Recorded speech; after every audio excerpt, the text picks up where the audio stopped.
Advocate.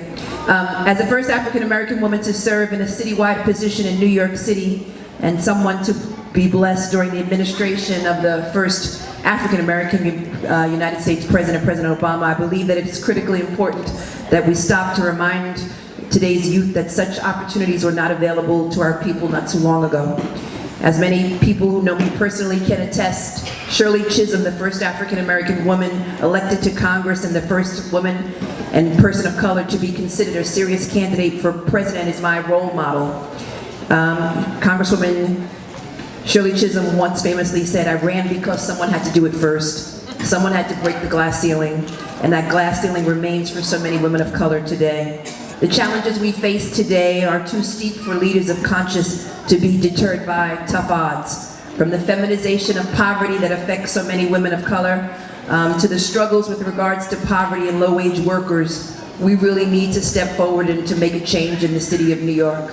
I did not think that I would be making history. I ran for the office of public advocate because I really wanted to make change, and I wanted to make sure that the voice of government and that represented all of us in this room and the entire city of New York. That's why I ran. And I say to all the children, don't be limited by the dreams of others. Dream high. Dream high. And don't let anyone else define you. Define yourself. And recognize and understand that the power really lies in your hand. And that the key to success is really not about the position that you hold. It's really not about that. The key to success is all that you've had to do to overcome your obstacles. I stand before you as the first African-American woman who has run citywide and who was successful, someone who was a heartbeat away from the mayor's office, and someone who happens to be an attorney, but someone who was once on food stamps, someone whose mother scrubbed floors, I have 7 sisters and brothers, some made it and some didn't. There's nothing particularly special about me. I just dreamed. And if I have the ability to dream, then all of you should dream big.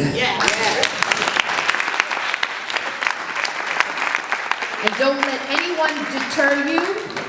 Don't let none of the haters get in your way, even if there's haters in your family.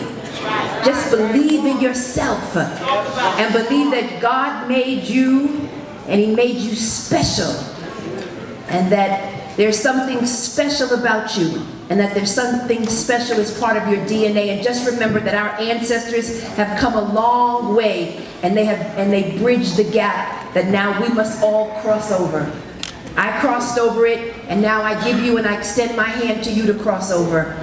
I am accessible to all of you, and I'm here in this position because I want to join with Assemblywoman Nolan and Councilmember Bramer, and we want to fight the good fight to make sure that all voices are heard, and particularly here in public housing. Councilmember Bramer, each and every time he gets to the floor, he talks about the constituents in his district. And he makes it a point to talk about residents of public housing, how they will never, ever, ever be forgotten, and he never has and he never will. I'm so glad he didn't turn on the air conditioning this evening, but coming soon, we're going to turn on that air conditioner, we're going to turn it up, right? We're going to turn it up, and we're going to do the dance in a nice air-conditioned community room. Thank you, God bless you, thank you for this honor.